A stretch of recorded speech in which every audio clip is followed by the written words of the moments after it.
Ben seni de kuşları da severim. Belki farklı olur gönül ağrısı. Ben seni de kuşları da severim.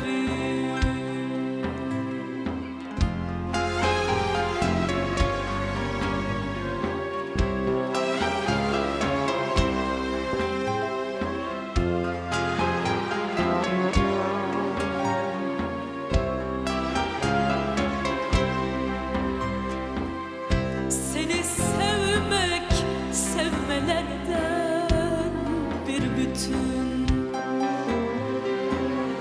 İnsan sevmek, doğa sevmek, yar sevmek.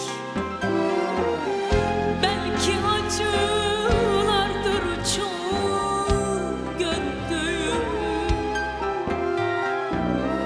Ben çoğuna sevgileri severim. Belki acılardır çok gördüğüm. Ben çoğuna